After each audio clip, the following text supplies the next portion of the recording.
We do have this warning about the fruit juice you may be giving your children. There's new testing out from Consumer Reports. It's found concerning levels of metals such as arsenic and lead in nearly half the juices it tested. And those contaminants could increase the risk of health and behavioral problems. Better Call Harry explains how to protect your family.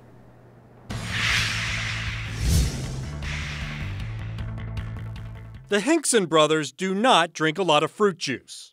Normally they drink mostly water. They're very active, so we like to keep them hydrated, and the juices don't really do that for them. Consumer Reports tested 45 popular fruit juices, including apple, grape, pear, and fruit blends, and found concerning levels of heavy metals in nearly half of them, including juices marketed for children. Persistent exposure to these heavy elements, particularly early in a child's development, can have long-standing effects throughout their lives.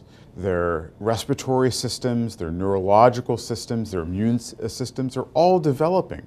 And so having those exposures early in those ages can have very profound effect. The American Academy of Pediatrics has long recommended limiting the amounts of juice, mainly because it contains a lot of sugar. But American kids still drink it.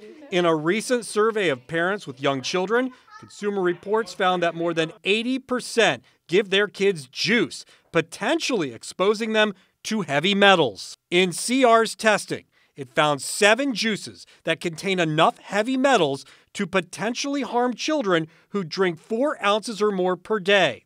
An additional 9 juices pose risks to kids at 8 ounces or more per day. Lastly, CR found 5 juice boxes that posed a risk to children if they drank more than 1 per day. So how did these dangerous compounds get into our juice?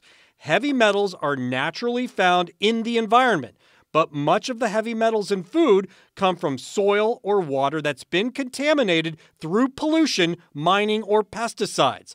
So what can you do? So we understand that there are a lot of foods out there that have traces of these heavy elements in them. So that's why it's really important to make sure that you feed your children a broad variety of fruits, vegetables, and other whole foods to ensure that you minimize your exposure. And that includes drinking water. We try to give them water so that they can learn to enjoy water. Of the juice companies that responded to CR's request for comment, most said they did their own testing and followed government regulations. I'm Better Call Harry with your Consumer Reports.